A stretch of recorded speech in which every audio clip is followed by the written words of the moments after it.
दुलारी सीता ने अवधेश श्री जनक दुलारी सीता ने हर बचपन में कौतिक दिखलाया।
भगवान भोले बाबा को जो पिनाक धनुष था वो उठा करके दूसरी जगह रख दिया और जनक ने देखा, एक बात सोची लगा, देखा जनक सीता धनुष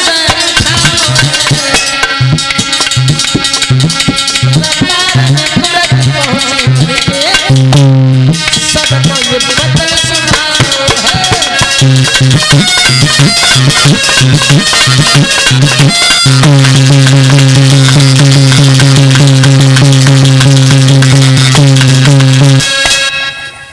सीता ने धनुष उठाया।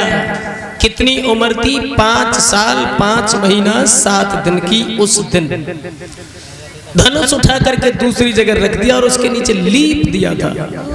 जनक ने देखा, महाराज सीरध्वज ने, कि ये मेरी बेटी तो बहुत बलवान है। और उसी समय महाराज सीरध्वज प्रण करते हैं कि हम अपनी बेटी का विवाह करेंगे तो उसी के साथ में करेंगे जो इस धनुष को तोड़ देगा। लेकिन भक्तों एक बात और बताते चलें, ये धनुष थोड़ा संक्षेप में, क्योंकि भगवान कन्हैया का भी अवतार होना है। चलो कोई बात नहीं, कितना टाइम है, घर की बात है। ये धनुष काय का था? ये धनुष जो था पीतल का था या सिल्वर का था या तांबे का था या लकड़ी का था, काय का था? ये धनुष किसी धातु का बना हुआ नहीं था। ये धनुष जो था महात्मा दधीच की नाक की हड्डियों का बना हुआ था। जो नाक की हड्डी है महाराज, जो बीच में दबी होती है, और जो शर्मा लोग होते हैं जिन्हें कारपेंटर कहते हैं, लकड़ी टेढ़ी हो चाहे सीधी हो महाराज, वो चाहे सो चीज बना देते हैं। ऐसे ही महात्मा दधीच की नाक से जो पिनाक धनुष बनाया गया था, और एक धनुष बना था जो रीढ़ की हड्डियों से, उसे सारंग धनुष कहते हैं। बना कैसे? ऐसी कौन सी आफत आ गई सो महात्मा की हड्डियों से धनुष बनाई गई?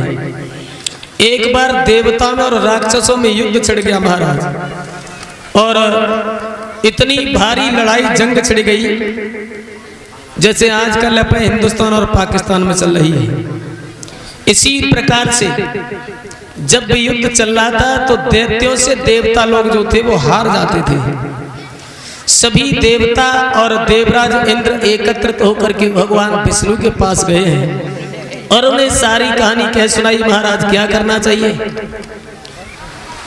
राक्षसों से हम रोजाना पिटते हैं, तो पहले तो भगवान विष्णु ने ये कहा कि तुम लोगों में संगठन नहीं है, अगर एक कोई पिटता है तो तुमसे पिटने देते हो और पीठ दिखा करके भाग आते हो।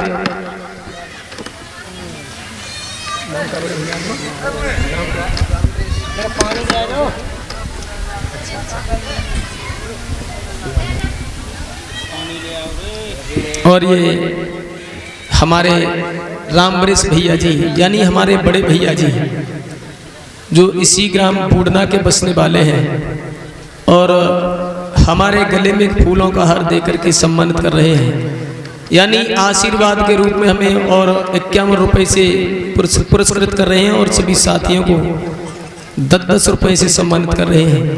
भगवान से कामना करेंगे, राधा रानी से विनती करेंगे, हे परमेश्वर, हे माता रानी, ऐसे भक्तों को हमेशा खुश रखें और धर्म क्षेत्र में आगे बढ़ते रहें और इनकी जो संतान हो वो आगे चल करके अपने माता पिता का नाम रोशन करे, बहुत आगे तक जाए।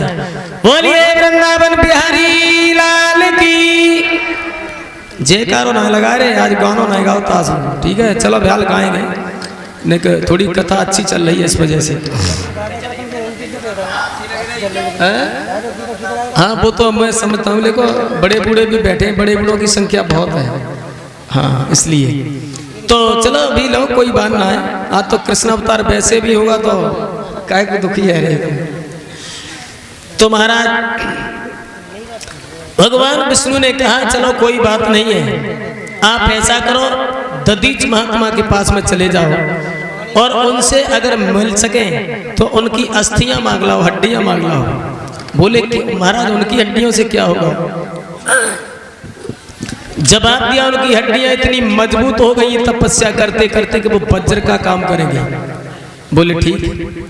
तो इंद्र भिखारी बनकर के पहुंचा है महात्मा दधीच के सामने, और लेकिन दधीच ने पहचान तो लिया इंद्र को, लेकिन एक बात और बताते चले, दुनिया यानी कितने नाटक करते हैं अपने से। ये संसार है जितना भी है वो सब स्वार्थी है।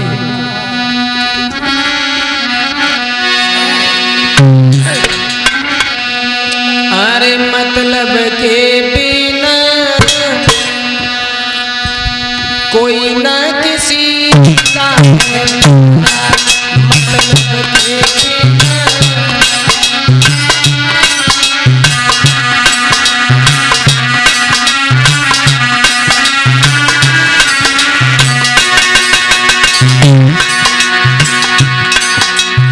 मतलब के संसार में कोई किसी का नहीं है। ये संसार अवधेश बहुत बड़ा मतलबी है।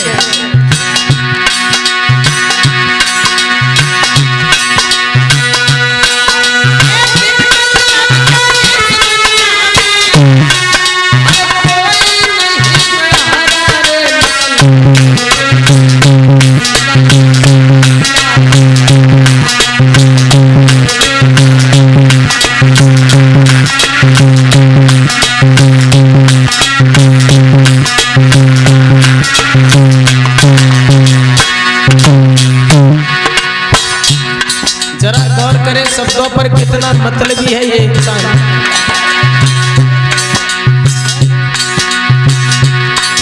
ये जब तक फैल चलत है हल में तब तक डाले चारा।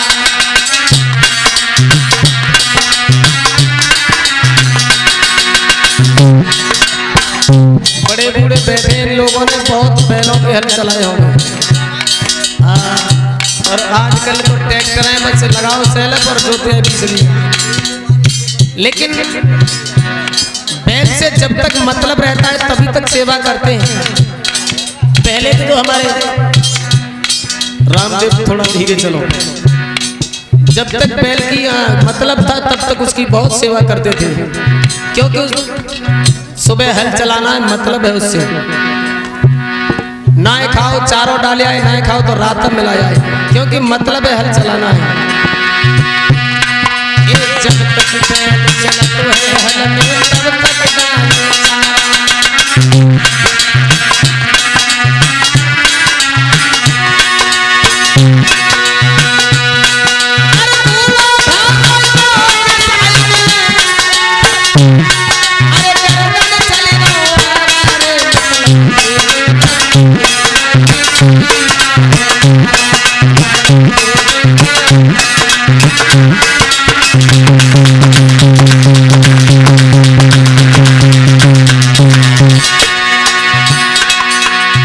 जब तक बैल से मतलब था, तब तक खूब सेवा की उसकी। और ये बात हर किसी पर लागू हो जाती है लाला। बहू सास से कहे डुकरिया देती ज्वार करा।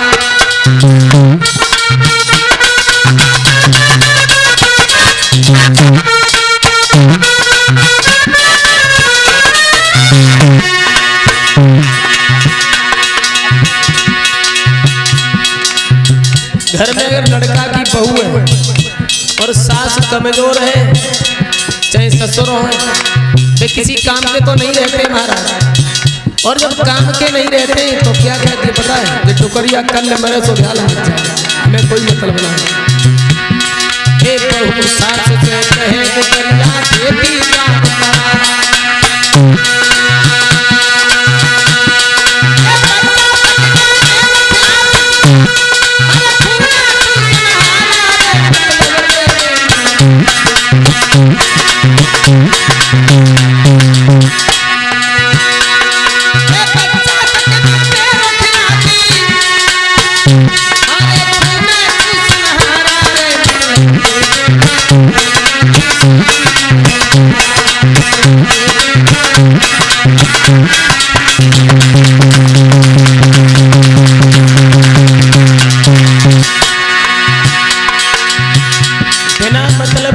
किसी का नहीं है, क्योंकि सबकी एक ही रीति है महाराज।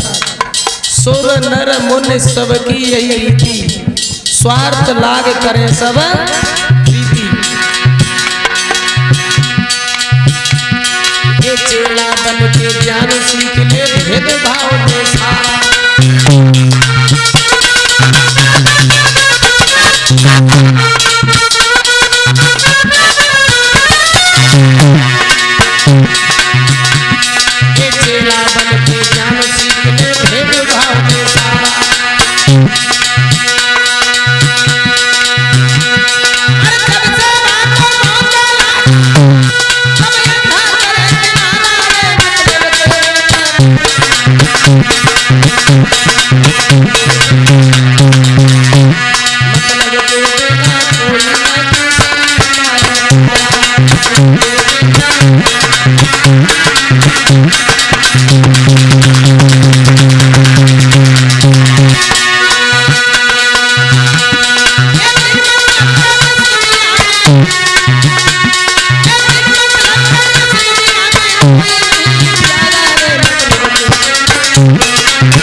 बिना मतलब के कोई किसी का नहीं है।